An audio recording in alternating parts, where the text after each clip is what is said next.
आप सुन रहे हैं जगत गुरु तत्वदर्शी संत रामपाल जी महाराज द्वारा लिखित पुस्तक जीने की राह का पेज नंबर 102। शब्दार्थ।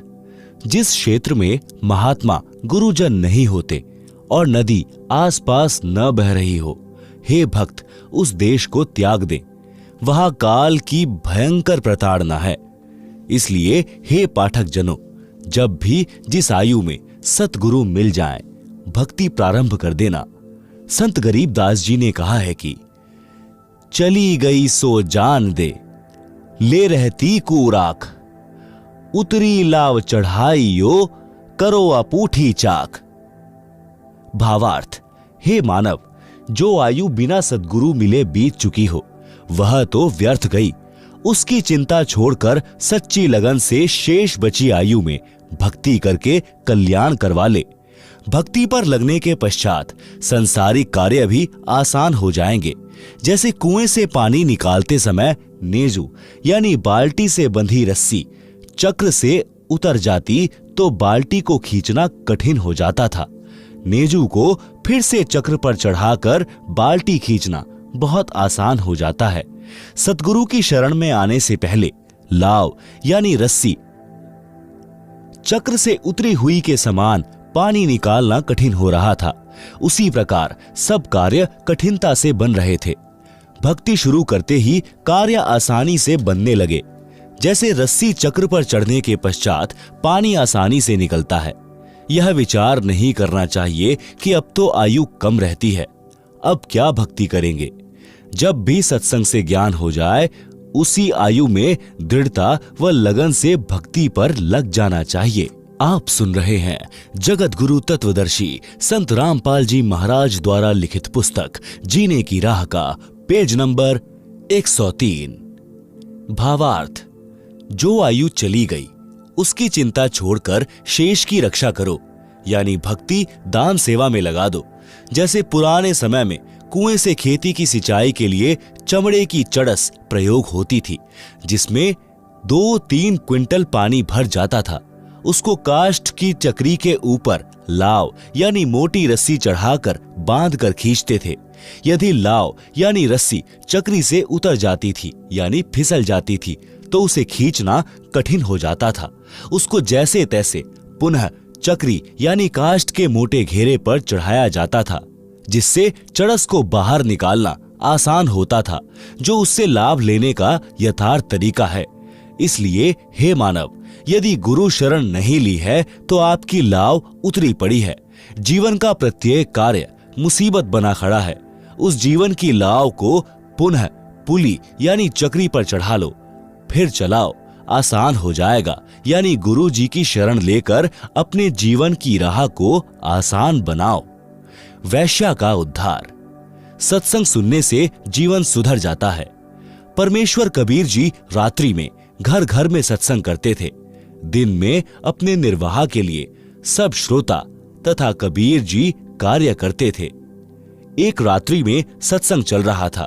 थोड़ी दूरी पर काशी शहर की प्रसिद्ध वैश्या चंपाकली का आलीशान मकान था। उस रात्रि में वैश्या को ग्राहकों का टोटा था, जिस कारण से इंतजार में जाग रही थी। उसको परमात्मा कबीर जी के मुख कमल से प्रिय अमृतवाणी सुनाई दी। सत्संग में बताया गया कि मानव यानी स्त्री पुरुष का जीवन बड़े पुण्यों से प्राप्त होता है। जो स्त्री पुरुष भक्ति नहीं करते, दान सेवा नहीं करते, वे परमात्मा के चोर हैं। गीता अध्याय 3 श्लोक 12 में भी कहा कि जो व्यक्ति परमात्मा से प्राप्त धन का कुछ अंश दान धर्म में लगाए बिना स्वयं ही पेट भरता रहता है, वह तो परमात्मा का चोर ही है। जो मानव चोरी, डकैती, ठगी, वैश्यागमन करते हैं, वे महाअपराधी हैं। जो स्त्रियां वैश्या का धंधा करती हैं, वे भी महाअपराधी हैं। परमात्मा के दरबार में उनको कठिन दंड दिया जाएगा। मानव जीवन शुभ कर्म करने तथा भक्ति करने के लिए प्राप्त होता है। कबीर चोरी जारी वैश्यावृत्ति कभो न करयो कोय, पुण्य पाई नर देही ओछी ठोर न खोए। शब्दार्थ। हे मानव, चोरी जारी यानी पर स्त्री गमन, वैश्यावृत्ति यानी पर पुरुषों से धन के लोभ में स्त्री का संभोग करना कोई भी ना करना। यह मानव शरीर यानी स्त्री पुरुष बहुत पुण्यों से प्राप्त हुआ है। इससे पाप कार्यों को करके गलत स्थान पर जाकर नष्ट मत कर, शुभ कर्म कर, गुरु धारण करके अपना कल्याण करवाओ। मानव शरीर प्राप्त प्राणी को चाहिए कि सर्वप्रथम पूर्ण गुरु की शरण में जाकर दीक्षा प्राप्त करे, फिर आजीवन गुरु जी की मर्यादा में रहकर साधना तथा सेवा दान धर्म करता रहे, अपना दैनिक कार्य भी करे, परंतु सर्व बुराई त्याग दे, उसका कल्याण अवश्य होता है। अध्यात्म ज्ञान के अभाव से मानव यानी स्त्री पुरुष केवल धन उपार्जन को अपना मुख्य लक्ष्य बनाकर जीवन सफर को तय करता है। यदि आपके पास अरब खरब तक धन संपत्ति है जो आपने पूरे जीवन में अटपट छल कपट करके संग्रह की है, अचानक मृत्यु हो जाती है, सारे जीवन का जोड़ा धन तो यही रह गया, साथ तो शरीर भी नहीं गया, साथ गए तो वे पाप जो पूरे जीवन में माया के संग्रह में हुए थे। आप सुन रहे हैं जगत गुरु तत्वदर्शी संत रामपाल जी महाराज द्वारा लिखित पुस्तक जीने की राह का पेज नंबर 104। काया तेरी है नहीं, माया कहां से होए, गुरु चरणों में ध्यान रख, इन दोनों को खोए। कबीर सब जग निर्धना, धनवंता ना कोय, धनवान वही जानिए, जापे राम नाम धन होए। भावार्थ, जिस काया को रोग मुक्त कराने के लिए मानव अपनी संपत्ति को भी बेचकर उपचार कराता है, कहा है कि काया भी आपके साथ नहीं जाएगी। माया की तो बात ही क्या है। पूर्ण गुरु जी से दीक्षा लेकर दिन रात्रि भक्ति कर, गुरु जी के बताए ज्ञान को आधार बनाकर जीवन की राह पर चल। काया तथा माया से मोह हटाकर भक्ति धन संग्रह कर। हे मानव, मानव का पिछला इतिहास देख ले। सर्व सोने की लंका थी, रावण से रणधीर, एक पलक में राज नष्ट हुआ, जम के पड़े जंजीर। भक्ति बिना क्या होत है, भ्रम रहा संसार, रति कंचन पाया नहीं, रावण चली बार। भावार्थ, संत गरीबदास जी ने भी इसी बात का समर्थन किया कि भक्ति बिना जीव को कोई लाभ नहीं होता। माया जोड़ने के लिए आजीवन भटकता रहता है। श्रीलंका के राजा रावण के पास अनंत धन स्वर्ण आदि था, परंतु संसार त्याग कर जाते समय 1 ग्राम स्वर्ण भी साथ नहीं ले जा सका। सत्य भक्ति सत्य पुरुष की न करने से यमदूतों के द्वारा बेल यानी हथकड़ी बांधकर ऊपर यमराज के पास ले जाया गया, नरक में डाला गया। इसलिए हे मानव, अशुभ कर्मों से डर, सत्य भक्ति गुरु धारण करके कर। शंका समाधान करते हुए परमेश्वर कबीर जी ने सत्संग में बताया कि आध्यात्मिक ज्ञान के ना होने के कारण अच्छे व्यक्तियों से भी पाप हुए हैं। जब उन्होंने सत्संग सुना तो सर्व अपराध त्याग कर भक्ति करके अपना कल्याण कराया है। परमात्मा कबीर जी ने बताया कि मेरे पास साधना के वे यथार्थ मंत्र हैं जो सर्व पापों को नष्ट कर देते हैं, पुण्य बच जाते हैं।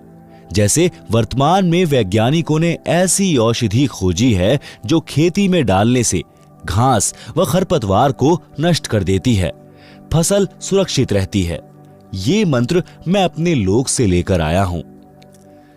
सो हम शब्द हम जग में लाए, सार शब्द हम गुप्त छिपाएं।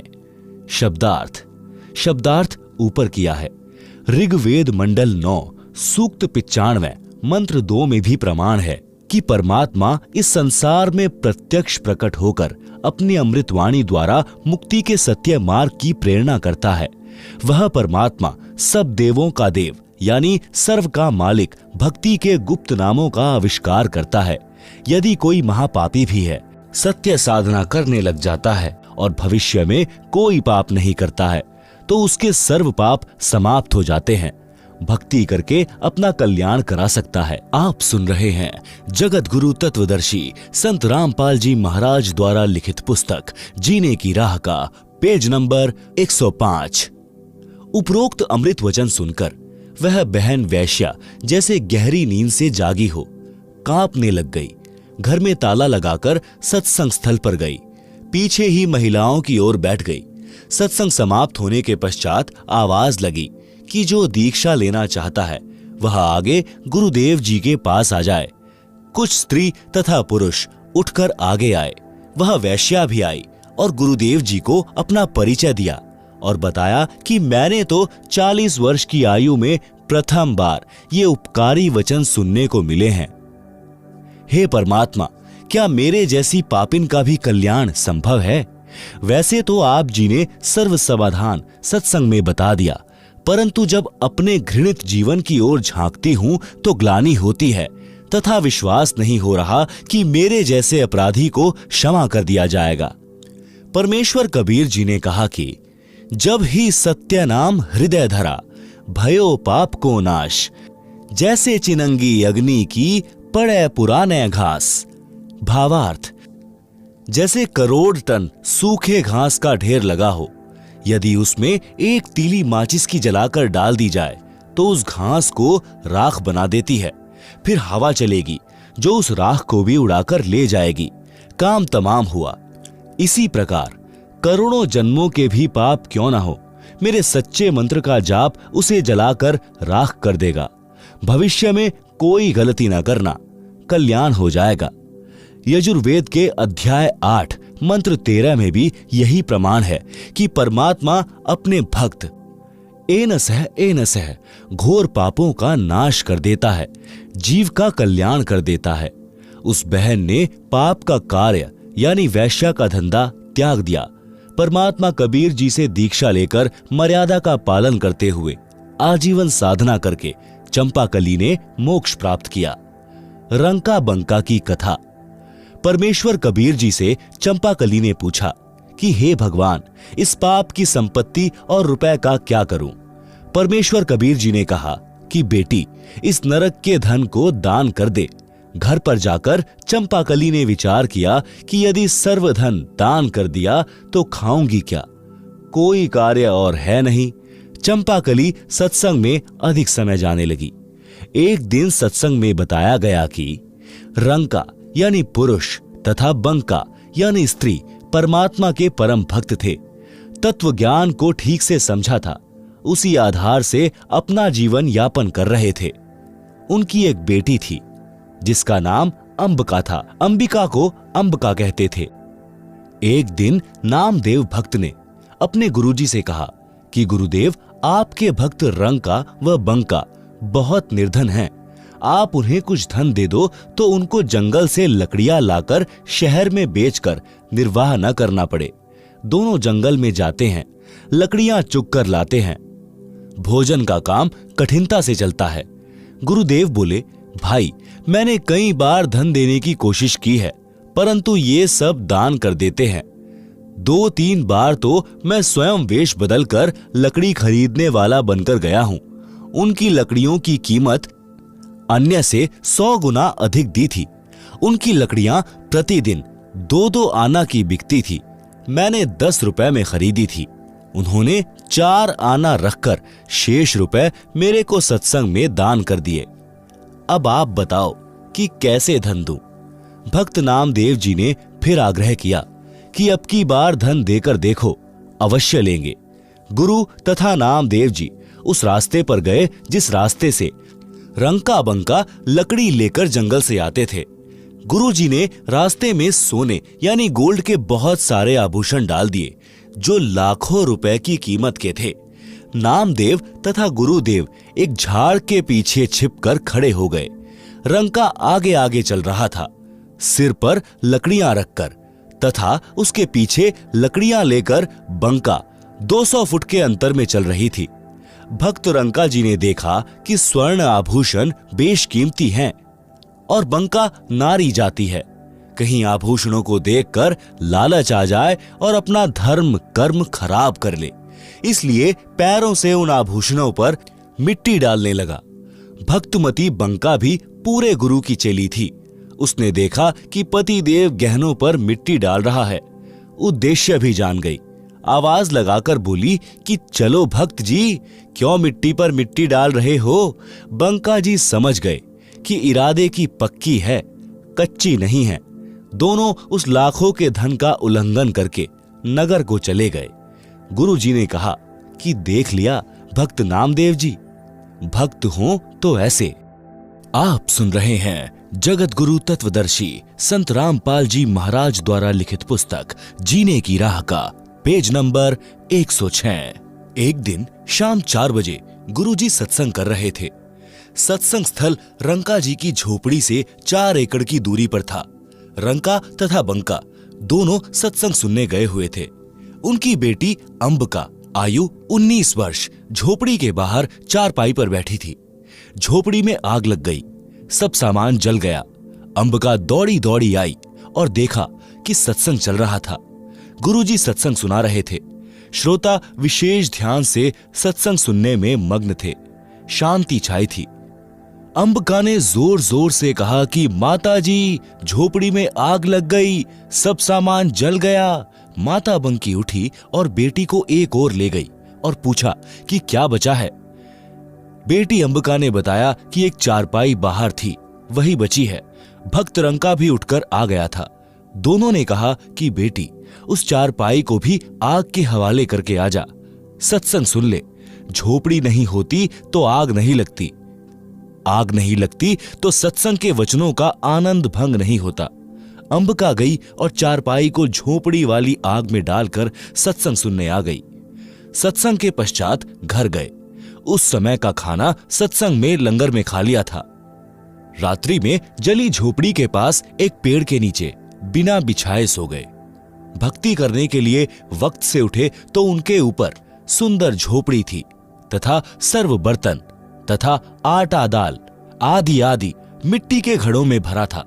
उसी समय आकाशवाणी हुई कि भक्त परिवार, यह परमात्मा की मेहर है, आप इस झोपड़ी में रहो, यह आज्ञा है गुरुदेव की। तीनों प्राणियों ने कहा कि जो आज्ञा गुरुदेव। सूर्योदय हुआ तो नगर के व्यक्ति देखकर आश्चर्यचकित रह गए कि जो झोपड़ी दूसरे वृक्ष के साथ डली थी उस पुरानी की राख पड़ी थी। नई झोपड़ी 1 सप्ताह से पहले बन नहीं सकती थी। सबने कहा कि यह तो इनके गुरुजी का चमत्कार है। नगर के लोग देखें और गुरुजी से दीक्षा लेने का संकल्प करने लगे। हजारों नगरवासियों ने दीक्षा ली। यह सब लीला परमेश्वर कबीर जी ने काशी शहर में प्रकट होने से लगभग 200 वर्ष पूर्व की थी। उस समय भक्त नामदेव जी को भी शरण में लिया था। उपरोक्त कथा प्रसंग सुनकर भक्तमती चंपाकली के मन का भय समाप्त हो गया और सर्व संपत्ति तथा धन परमात्मा कबीर गुरुजी को समर्पित कर दिया। परमात्मा ने कहा कि बेटी, जब तू ही मेरी हो गई तो संपत्ति तो अपने आप ही मेरी हो गई। इस मेरी संपत्ति को उतनी रख ले जितने में तेरा निर्वाह चले, शेष दान करती रह। भक्तमती चंपाकली ने वैसा ही किया। मकान रख लिया और अधिकतर रुपए गुरुजी की आज्ञा अनुसार भोजन भंडारे यानी लंगर में दान कर दिए। आप सुन रहे हैं जगत गुरु तत्वदर्शी संत रामपाल जी महाराज द्वारा लिखित पुस्तक जीने की राह का पेज नंबर 107। कबीर जी द्वारा शिष्यों की परीक्षा लेना। बंदी छोड़ कबीर परमेश्वर जी द्वारा अनेकों अनहोनी लीलाएं करने से प्रभावित होकर 64 लाख शिष्य बने थे। परमेश्वर तो भूत भविष्य तथा वर्तमान की जानते हैं। उनको पता था कि ये सब चमत्कार देखकर तथा इनको मेरे आशीर्वाद से हुए भौतिक लाभों के कारण मेरी जय जयकार कर रहे हैं। इनको मुझ पर विश्वास नहीं है कि मैं परमात्मा हूं, परंतु देखा देखी कहते अवश्य है कि कबीर जी हमारे सद्गुरु जी तो स्वयं परमात्मा आए हैं। अपने लाभ भी बताते थे। एक दिन परमेश्वर कबीर जी ने शिष्यों की परीक्षा लेनी चाहिए कि देखूं तो कितने ज्ञान को समझे हैं।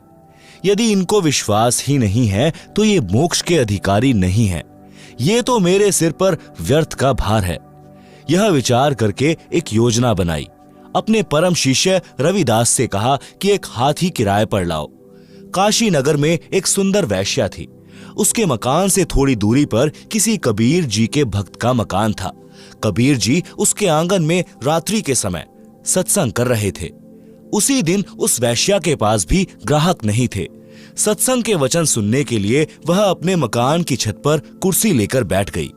पूर्ण रात्रि सत्संग सुना और उठकर सत्संग स्थल पर गई तथा परमात्मा कबीर जी को अपना परिचय दिया तथा कहा कि गुरुजी, क्या मेरे जैसी पापिनी का भी उद्धार हो सकता है?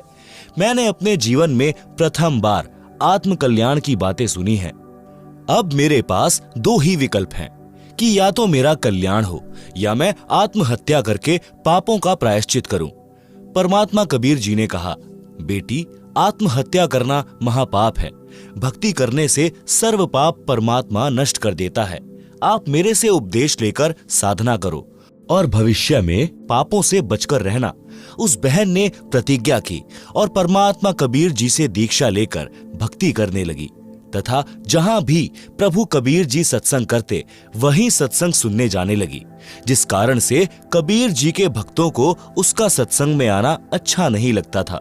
वे उस लड़की को कहते थे कि तेरे कारण गुरु जी की बदनामी होती है, तू सत्संग में मत आया कर, तू सबसे आगे गुरु जी के पास बैठती है, वहां ना बैठा कर। लड़की ने ये बातें गुरु कबीर जी को बताई और फूट फूट कर रोने लगी। परमेश्वर जी ने कहा कि बेटी, आप सत्संग में आया करो। कबीर जी ने सत्संग वचनों द्वारा स्पष्ट किया कि मैला कपड़ा साबुन और पानी से दूर रहकर निर्मल कैसे हो सकता है। इसी प्रकार पापी व्यक्ति सत्संग से तथा गुरु से दूर रहकर आत्म कल्याण कैसे करा सकता है। भक्त वैश्या तथा रोगी से नफरत नहीं करते, सम्मान करते हैं, उसको ज्ञान चर्चा द्वारा मोक्ष प्राप्ति की प्रेरणा करते हैं। परमात्मा कबीर जी के बार बार समझाने पर भी भक्तजन उस लड़की को सत्संग से मना करते रहे तथा बहाना करते थे कि तेरे कारण गुरु जी काशी में बदनाम हो गए हैं। काशी के व्यक्ति हमें बार बार कहते हैं कि तुम्हारे गुरु जी के पास वैश्या भी जाती है, वह काहे का गुरु है। आप सुन रहे हैं जगत गुरु तत्वदर्शी संत रामपाल जी महाराज द्वारा लिखित पुस्तक जीने की राह का पेज नंबर 108। उस लड़की से कहा कि बेटी, आप मेरे साथ हाथी पर बैठकर चलोगी? लड़की ने कहा, जो आज्ञा गुरुदेव। अगले दिन सुबह लगभग 10 बजे हाथी के ऊपर तीनों सवार होकर काशी नगर के मुख्य बाजार में से गुजरने लगे। संत रविदास जी हाथी को चला रहे थे। लड़की रविदास जी के पीछे, कबीर जी के आगे, यानी दोनों के बीच में बैठी थी। कबीर जी ने एक बोतल में गंगा का पानी भर लिया। उस बोतल को मुख से लगाकर घूंट घूंट कर पी रहे थे। लोगों को लगा कि कबीर जी शराब पी रहे हैं। शराब के नशे में वैश्या को सरेआम बाजार में लिए घूम रहे हैं। काशी के व्यक्ति एक दूसरे को बता रहे हैं कि देखो, बड़े बड़े उपदेश दिया करता कबीर जुलाहा, आज इसकी पोल पट्टी खुल गई है। ये लोग सत्संग के बहाने ऐसे कर्म करते हैं।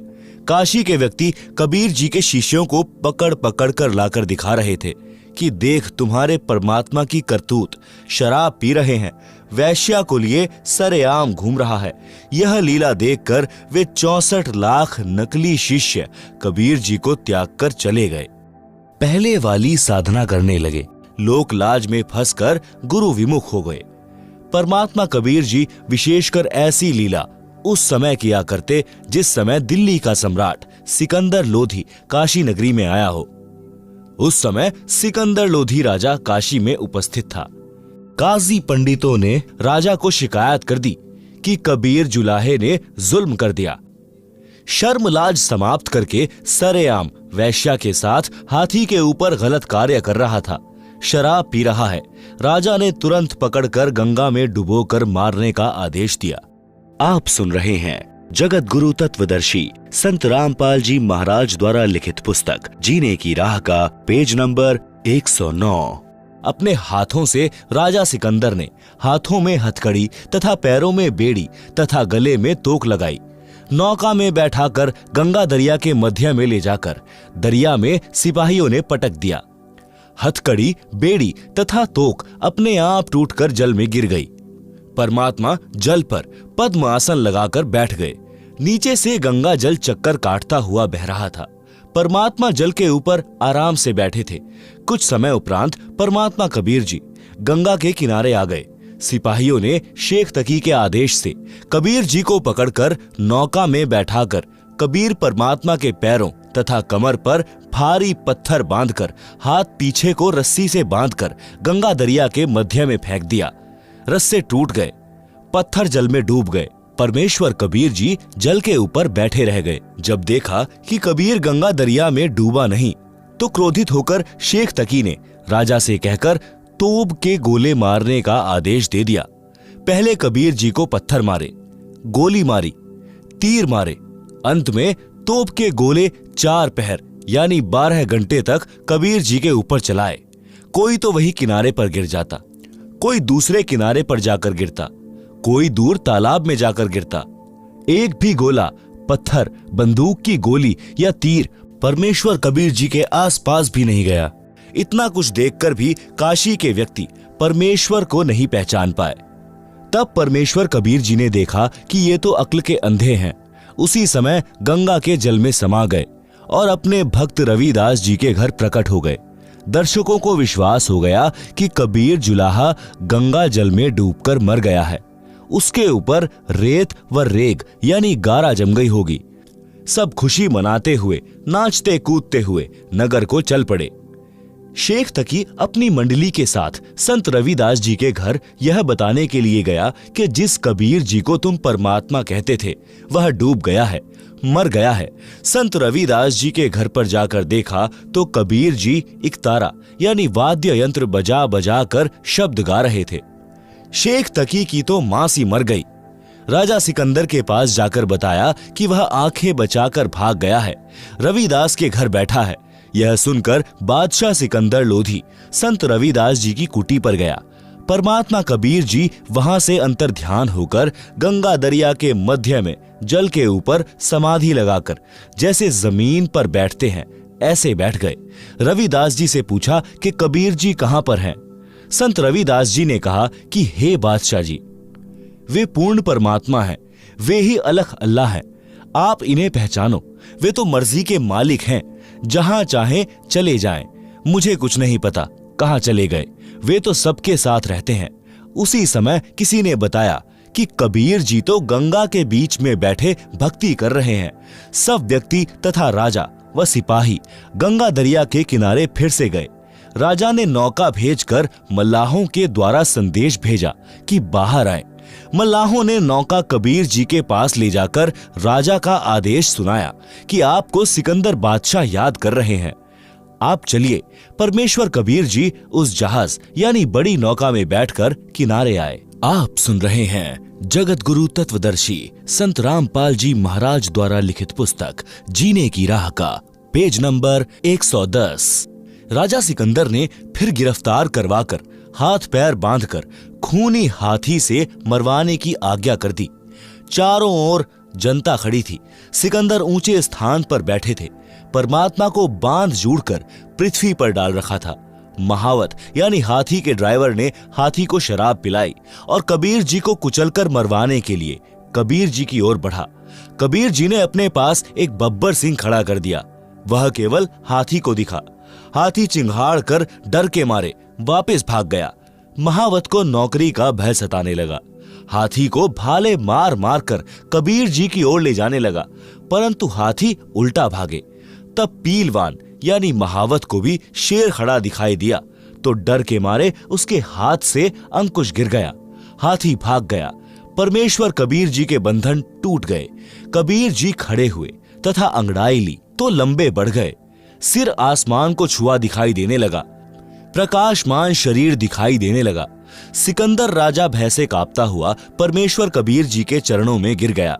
क्षमा याचना की तथा कहा कि आप परमेश्वर हैं, मेरी जान बख्शो, मेरे से भारी भूल हुई है। मैं अब आपको पहचान गया हूं, आप स्वयं अल्लाह पृथ्वी पर आए हो। तब परमेश्वर कबीर जी काशी नगर में आए तथा उसी गणिका के मकान में चौक में बैठ गए। लड़की परमात्मा के चरण दबा रही थी। परमेश्वर कबीर जी के पैर अपनी सांथलों यानी घुटनों से ऊपर की टांग पर रख लिए। नोट: इन वाणियों का शब्दार्थ ऊपर संक्षेप में किया है। फिर गणिका के संग चले, शीशी भरी शराब, गरीब दास उस पुरी में जुल्हा भया खराब। तारी बाजी पुरी में भिष्ट जुल्ह दी नीच, गरीब दास गणिका सजी दहूं संतों के बीच। गावत बैन बिलास पद, गंगा जल पीवंत, गरीबदास विहल भये मतवाले घूमंत। भड़ुआ भड़ुआ सब कहें कोई न जाने खोज।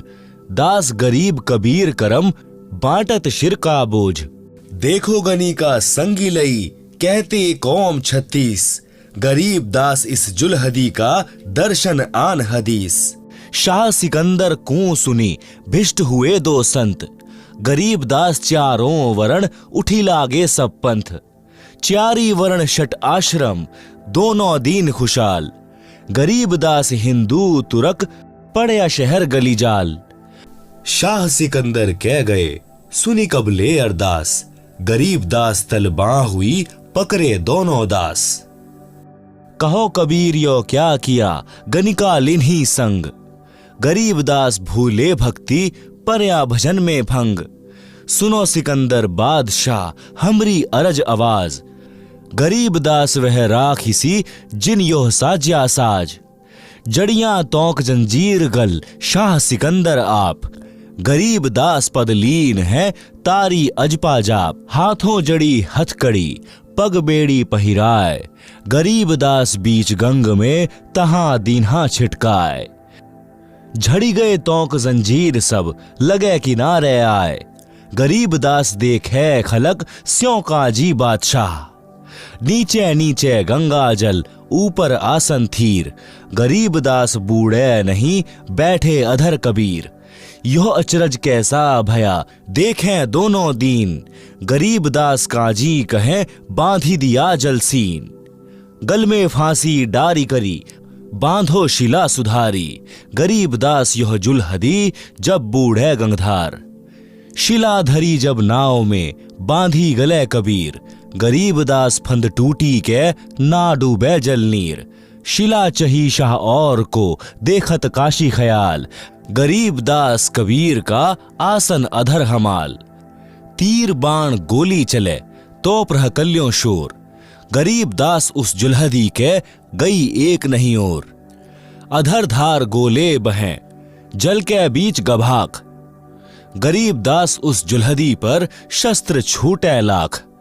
तो प्रहकले सब चले तीर बाण कमान। गरीब दास वह जुलहदी जल पर रहे अमान। अधरी धार अपार गति जल परी लगी समाधि। गरीब दास निज ब्रह्म पद खेले आदि अनादि। जुलम हुआ बूढ़े नहीं शस्त्र लगे ना बाण। गरीब दास इब कौन गति कैसे लीजे प्राण।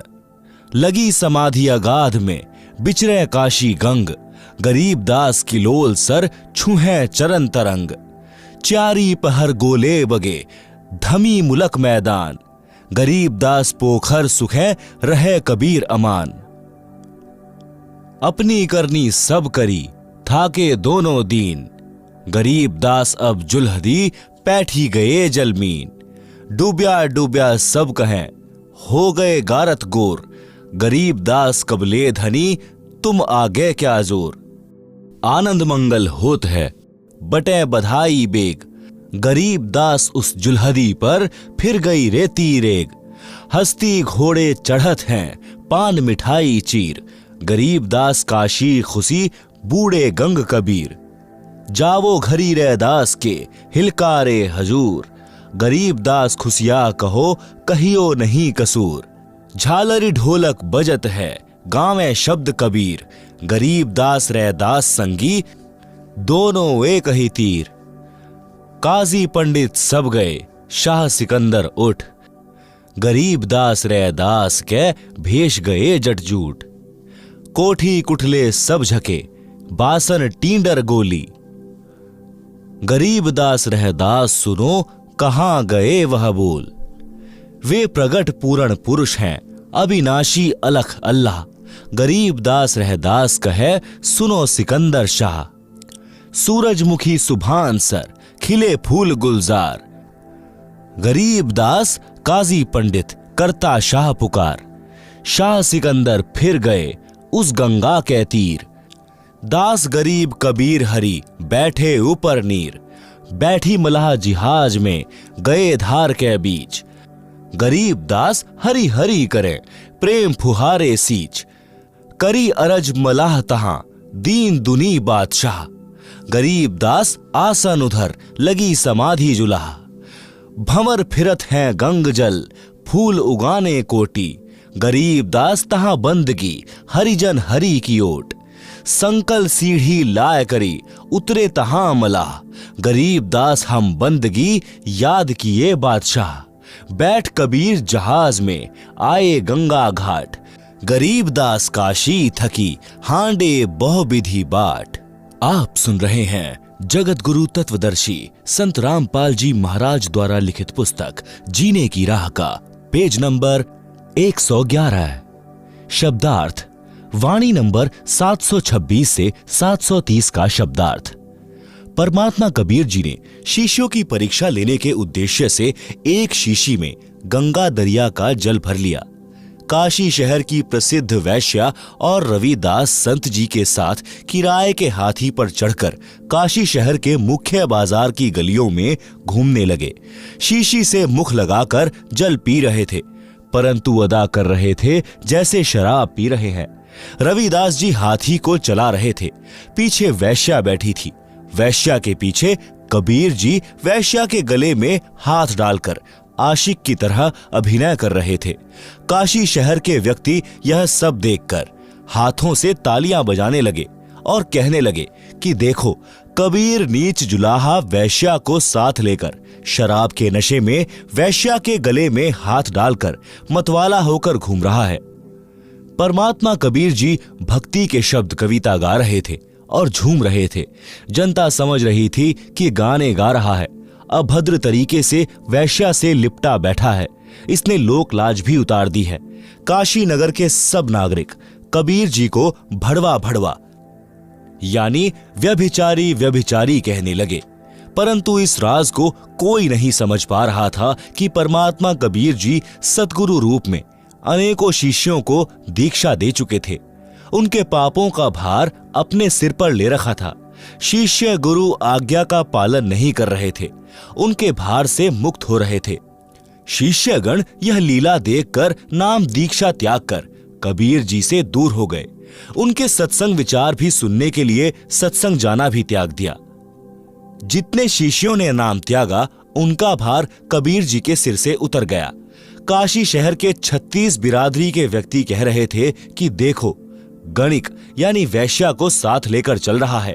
इस जुलाहे कबीर के दर्शन से भी पाप लगता है। आप सुन रहे हैं जगत गुरु तत्वदर्शी संत रामपाल जी महाराज द्वारा लिखित पुस्तक जीने की राह का पेज नंबर 112 है। वाणी नंबर 731 से 754 का शब्दार्थ। उन दिनों में दिल्ली का राजा सिकंदर लोधी काशी में ठहरा हुआ था, क्योंकि वह पूरे पुराने भारत का सम्राट था। उसके अधीन छोटे राज्य भी थे। काशी नगर का नरेश बीरदेव सिंह बघेल भी सिकंदर के अधीन था। परमात्मा कबीर जी भी अनोखी लीला उसी समय किया करते थे जिस समय दिल्ली का राजा सिकंदर काशी शहर में आया हो। परमेश्वर तो जानते हैं कि जितने भी मानव जिस जिस धर्म के हैं तथा अन्य जीव सब उसी के अपने बच्चे हैं, उन्हीं के वचन से उत्पन्न हैं। पिता होने के नाते परमेश्वर कबीर जी भी अपने बच्चों को काल ब्रह्म के चंगुल से निकालने के लिए प्रयत्न करते रहते हैं। परमेश्वर कबीर जी चाहते थे कि किसी तरह सिकंदर को मेरे सामर्थ्य का पता चल जाए और यह अपने राज वाले क्षेत्र में मेरे सत्य ज्ञान के प्रचार में सहयोग करे तथा अपना भी कल्याण करवाए। भारत में हिंदू गुरु ब्राह्मणों तथा मुसलमान काजी मुल्लाओं की आपस में कभी नहीं बनती थी। धर्म के नाम पर झगड़ा खड़ा किए रहते थे, परंतु जब कबीर जी की त्रुटि उन्हें मिल जाती तो सब एक होकर कबीर जी का जोरदार विरोध करते थे। कारण यह था कि परमात्मा कबीर जी दोनों धर्मों के प्रचारकों के ज्ञान को गलत सिद्ध करते थे। कहते थे कि इन धर्म प्रचारकों को अपने धर्म ग्रंथों का भी ज्ञान नहीं है, सब के सब शास्त्रों के विरुद्ध ज्ञान व भक्ति बताते हैं, जिस कारण से साधकों को कोई अध्यात्म लाभ परमात्मा की ओर से नहीं मिल रहा है। कबीर जी से दीक्षा लेने वालों को तुरंत लाभ मिलता था, यही कारण था कि उस समय परमात्मा कबीर जी के 64 लाख शिष्य हो गए थे। सब महादुखी थे। दीक्षा व आशीर्वाद से सबका कष्ट नष्ट होकर सब सुखी हो गए थे। कबीर जी के अनुयायी हिंदू तथा मुसलमान दोनों ही बहुसंख्या में बन रहे थे, जिस कारण से वे धर्म प्रचारक यानी धर्म गुरु कबीर जी से घोर ईर्ष्या रखते थे। इस घटना से उनको पंख लग गए। विचार किया कि दिल्ली का सम्राट भी आया है, आज इस जुलाहे को मौत की सजा दिलाएंगे। यह विचार करके हजारों की संख्या में दोनों धर्मों के व्यक्ति राजा सिकंदर के पास विश्राम गृह में गए। कारण का पता लगने पर राजा सिकंदर ने जनता को प्रसन्न करने के लिए कहा कि अभी गिरफ्तार करवा कर उस कबीर को मौत के घाट उतारता हूँ। संत रविदास जी तथा परमात्मा कबीर जी दोनों को पुलिस पकड़ लाई। संत रविदास जी को तो छोड़ दिया, क्योंकि कबीर जी ने सब अपनी गलती मानी थी। कहा था कि न रविदास जी का दोष है न गणिका का, सब कुछ मैंने किया है। आप सुन रहे हैं जगत गुरु तत्वदर्शी संत रामपाल जी महाराज द्वारा लिखित पुस्तक जीने की राह का पेज नंबर 113। सिकंदर लोधी का असाध्य रोग परमेश्वर कबीर जी के आशीर्वाद से समाप्त हुआ था। कमाल लड़के को तथा कमाली लड़की को तथा स्वामी रामानंद को, जिसकी हत्या सिकंदर लोधी राजा ने की थी, राजा के सामने मुर्दों को जीवित किया था। राजा सिकंदर भी कबीर जी को गुरु मानता था, परंतु अधिक जनता को देखकर तथा अक्षम्य अपराध मानकर कानून व्यवस्था राज में बनाए रखने के उद्देश्य से सिकंदर ने कबीर जी को गिरफ्तार करवाया। फिर भी कुछ गुरु मर्यादा का ध्यान रखते हुए प्रश्न किया कि हे कबीर जी, आप इतने नेक विचारों वाले थे, यह क्या कर बैठे? आपने वैश्या को साथ लिया, आप भक्ति भूल गए, आपका भजन यानी नाम खंड हो गया, भक्ति का नाश कर लिया। कबीर जी ने उत्तर दिया कि हे सिकंदर बादशाह, आपके प्रश्न का उत्तर सुनो। जिस परमेश्वर ने सब ब्रह्मांडों को बनाकर सुरक्षित रखा है, वह मेरी भी रक्षा करेगा। सिकंदर लोधी राजा ने जनता को शांत करने के उद्देश्य से अपने हाथों से कबीर परमेश्वर के हाथों में हथकड़ी, पैरों में बेड़ी, गले में तोक पहनाकर गंगा दरिया के मध्य में डालकर मारने का आदेश सुना दिया। राजा के आदेशानुसार कबीर जी को गंगा नदी के मध्य में नौका के द्वारा ले जाकर जल में डाल दिया। परमेश्वर कबीर जी के हाथों की हथकड़ी, पैरों की बेड़ी तथा गले की तोक वाली जंजीर टूटकर जल में गिर गई और परमात्मा कबीर जी जल के ऊपर बैठे रहे। यह देखकर काजियों ने कहा कि कुछ इसने जादू तंत्र करके जल को बांध दिया है, इस कारण से नहीं डूब रहा। कुछ समय तक जल पर बैठे रहे, फिर गंगा नदी के किनारे की ओर उसी स्थान पर आ गए जिस स्थान से नौका में बैठा कर ले गए थे। उस स्थान पर यानी गंगा दरिया के किनारे पर कई हजार व्यक्ति देखने के लिए उपस्थित थे। राजा सिकंदर भी उपस्थित था। काजी व मुल्ला तथा ब्राह्मणों ने विचार करके राजा से कहा कि इसके गले में पत्थर की भारी वजन वाली शिला बांधकर दरिया के मध्य डाला जाए, यह तब डूबेगा। नौका में कबीर जी को बैठाकर गले में लोहे की मोटी जंजीर से पत्थर की भारी शिला बांधकर गंगा नदी के मध्य में जल में पटक दिया। जंजीर टूट गई। पत्थर की शिला जल के ऊपर तैरती हुई तेजी से चलकर सिकंदर राजा की ओर आई। कबीर जी जल के ऊपर पालथी लगाकर सुखासन पर बैठे रहे। अथाह जल नीचे नीचे बह रहा है। परमात्मा कबीर जी जल में डूबे नहीं। जल की लहरें परमेश्वर जी के चरण छूकर उछल उछल कर किलोल कर रही थी। राजा ने आदेश दिया कि तीर मारकर इसका अंत कर दो। जब बहुत समय तक तीर बाणों से कबीर जी नहीं मरे तो तोप यंत्र मंगाया गया। तोप के गोले तथा तीर दोनों ही छोड़े गए, परंतु एक भी परमेश्वर कबीर जी की ओर नहीं गया। कोई गोला उसी किनारे के पास दरिया में गिरे, कोई दूर गिरे। कुछ तोप के गोले तो दूर तालाबों में गिरे जिनका जल ही सूख गया। तोप के कुछ गोले दाएं बाएं गिर रहे थे। परमात्मा कबीर जी के निकट एक भी तीर बाण व तोप का गोला नहीं गया। यह प्रयत्न 4 पहर यानी 12 घंटे तक चला, परंतु कबीर जी नहीं मरे। पूर्ण परमात्मा कबीर जी अविनाशी हैं। अविनाशी को कौन मार सकता है। वे जनता को लीला के माध्यम से अपना सामर्थ्य दिखा रहे थे, परंतु काल ब्रह्म ने बुद्धि हर रखी थी। किसी के भी विचार में यह बात नहीं आई कि यह सामान्य व्यक्ति नहीं है। जब राजा तथा प्रजा ने सब कोशिश कर ली तो कहने लगे कि इसको कैसे मारा जाए। जब सब जुल्म करके थक लिए तब परमात्मा कबीर जी गंगा नदी के जल में गोता लगा गए। उपस्थित जनता तथा राजा ने मान लिया कि कबीर जल में डूबकर मर गया। इसके शव पर रेत व गारा गिर गई। कबीर जी के मरने की खुशी में लोग ढोल बजाने लगे, नाचने गाने लगे और मिठाई बांटने लगे। राजा विश्राम गृह में चला गया। काजी, मुल्ला व पंडित जन मिलकर रविदास के घर गए। वहां पर उनको अंदर से कबीर जी की आवाज सुनाई दी। वे परमात्मा की महिमा के शब्द यानी कविता गा रहे थे।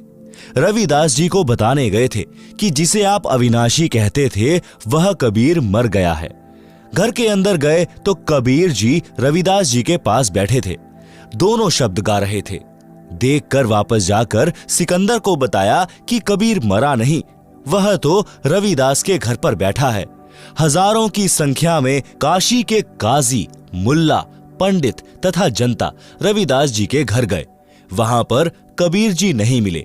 रविदास जी से पूछा कि कबीर कहाँ हैं? वे बोले कि अभी मेरे पास से गए हैं। कह रहे थे कि गंगा में स्नान करके आता हूं। राजा तथा सब व्यक्ति गंगा के उसी किनारे पर गए तो परमात्मा कबीर जी जल के ऊपर पहले की तरह बैठे मिले। दरिया के मध्य में बैठे थे। छोटा समुद्री जहाज में मल्लाह यानी जहाज चालक व अन्य कुछ व्यक्ति गए और कहा कि आपको राजा सिकंदर बुला रहा है। जहाज से सीढ़ी जंजीरों से बांधकर जल में लटकाई। कबीर जी सीढ़ी से चढ़कर जहाज में बैठकर गंगा नदी से बाहर आए तो तुरंत पकड़ लिए यानी गिरफ्तार कर लिए। आप सुन रहे हैं जगत गुरु तत्वदर्शी संत रामपाल जी महाराज द्वारा लिखित पुस्तक जीने की राह का पेज नंबर 114। खूनी हाथी से कबीर परमेश्वर को मरवाने की कुचेष्टा। खूनी हाथी मस्त है, पग बंधे जंजीर। गरीब दास जहां डारिया, मसक बांधी कबीर। सिंह रूप साहिब धरिया, भागे उल्टे फील। गरीब दास नहीं समझती यह दुनिया खलील। बने केहरी सिंह जीत, चौर शिखर असमान। गरीब दास हस्ती लखया, दिखे नहीं जिहान। कूटे शीश महावत, अंकुश शीर गरगाप। गरीब दास उल्टा भगे, तारी दीजे थाप। भाले को खो मारिए, चरखी छूटे पाख। गरीब दास नहीं निकट जाए, किलकी देवे लाख। जैसी भक्ति कबीर की, ऐसी करे ना कोय। गरीब दास कुंजर थके, उल्टे भागे रोए। दुम गोवे मूंडी धुने, सैन न समझे एक। गरीब दास दिखे नहीं, आगे खड़ा अलेख। पीलवान देखा तबे, खड़ा केहरी सिंह। गरीब दास आए तहां, धरी मौला बहुरंग। उतरे मौला अरस्ते, भाव भक्ति के हेत। गरीब दास तब शाह लखे, कबीर पुरुष सहेत। लीला की कबीर ने, दो रूप में रहे दीस। दास गरीब कबीर के, पास खड़े जगदीश। जंभाई अंगड़ाइयां, लंबे भय दयाल। गरीब दास उस शाह को, मानो दर्शा काल। कोटि चंद्र शशिभान मुख, गिरद कुंड दुमलील। गरीब दास तहां न टिके, भागी गए रणफील। नयन लाल भोपीत हैं, डूंगर नख पहाड़। गरीब दास उस शाह को, सिंह रूप दीदार। मस्तक शिखर स्वर्ग लग, दीरग देह बिलंद। गरीब दास हरी उतरे, काटन जम के फंद। गिरद नाभि निर्भय कला, दुदकारे नहीं कोय। गरीब दास त्रिलोकी में, गाज तास की होय। जीव नरसिंह प्रहलाद के, यू वह नरसिंह एक। गरीब दास हरियाइया, राखन जन की टेक। बार बार सताए कर, मस्तक लीना भार। गरीब दास शाह यों कहे, बक्सो इबकी बार। तहां सिंह ल्यो लीन हुआ, परचा इबकी बार। गरीब दास शाह यों कहे, अल्लाह दिया दीदार। सुन काशी के पंडितों काजी मुल्ला पीर, गरीबदास इसके चरण लियो अलह अलेख कबीर। योह कबीर अल्लाह है उतरे काशी धाम, गरीबदास शाह यो कहे झगर मुए बेकाम। काजी पंडित रूठया हम त्याग्यायो देश, गरीबदास षटदल कहे जादू सिहर हमेश। इन जादू जंतर किया हस्ती दिया भगाए, गरीबदास इतना रहे काशी बिडरी जाए। काशी बिडरी चहों दिशा थांभन हारा एक, गरीबदास कैसे थंभे बिडरे बहुत अनेक। आप सुन रहे हैं जगत गुरु तत्वदर्शी संत रामपाल जी महाराज द्वारा लिखित पुस्तक जीने की राह का पेज नंबर 115। शब्दार्थ वाणी नंबर 767 से 789। परमात्मा कबीर जी के हाथ पैर बांधकर एक मैदान के अंदर डाल दिया, जहां पर घोर अपराधियों को कठोर दंड दिया जाता था। वर्तमान के स्टेडियम जैसा वह मैदान होता था। राजा तथा पदाधिकारी स्टेज पर बैठते थे, दर्शक चारों ओर खड़े होते थे। मनुष्यों को मारने के लिए हाथी को प्रशिक्षित किया जाता था। उसे शराब तथा रक्त पीने का चस्का लगाया जाता था। उसे खूनी हाथी कहते थे। राजा सिकंदर तथा अन्य मंत्रीगण बैठे थे। प्रजा चारों ओर खड़ी थी। खूनी हाथी को महावत यानी हाथी को वश करके चलाने वाला व्यक्ति कबीर जी की ओर मारने के लिए लाया तो परमेश्वर कबीर जी ने एक सिंह का रूप दिखाया, जो केवल हाथी को दिखाई दे रहा था। हाथी ने शराब पी रखी थी। सिंह को देखकर भय के कारण उल्टा भाग गया। महावत ने हाथी को भालों से मारा, परंतु कबीर जी की ओर हाथी नहीं गया। परमात्मा कबीर जी ने महावत को भी सिंह खड़ा दिखा दिया। महावत भी डरकर हाथी से गिर गया। हाथी भाग गया। परमात्मा कबीर जी के बंधन टूट गए और खड़े हुए। खड़ा होकर अंगड़ाई ली और जम्भाई यानी उबासी ली। बहुत लंबे हो गए। सिर आकाश को छू रहा था। शरीर से असंख्य सूर्यों का प्रकाश निकल रहा था। यह केवल राजा सिकंदर को दिखाई दिया। राजा भयभीत होकर खड़ा होकर मैदान में आया और कहा कि मेरी जान बख्श दो, मेरे से बड़ी गलती हुई है। मेरे को परमात्मा का दर्शन हो गया है। जनता से राजा ने कहा कि यह अल्लाहू अकबर है, कबीर रूप में पृथ्वी पर आया है, इसके चरण छूकर अपना कल्याण करवा लो। परंतु कर्महीन काजी मुल्ला व पंडित कहने लगे कि कबीर ने जादू जंत्र करके हाथी को भगा दिया, हम जा रहे हैं। यह कहकर वे पाप आत्मा सब चले गए। परमात्मा ने अपना शरीर सामान्य किया और सिंह को अदृश्य कर दिया, अपनी कुटी में चले गए। आप सुन रहे हैं जगत गुरु तत्वदर्शी संत रामपाल जी महाराज द्वारा लिखित पुस्तक जीने की राह का पेज नंबर 116। दीक्षा के पश्चात पूर्ण गुरुदेव जी से दीक्षा लेकर पूर्ण विश्वास के साथ गुरुदेव द्वारा बताई साधना पूरी निष्ठा के साथ करें। कबीर जी ने बताया है कि धीरज रखें। धीरे धीरे रे मना, धीरे सब कुछ होए। माली सींचे 100 घड़ा, समय आए फल होए।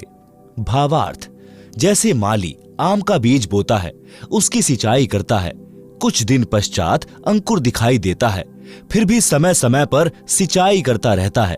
रक्षा के लिए कांटेदार झाड़ियों की बाड़ यानी फेंसेस करता है।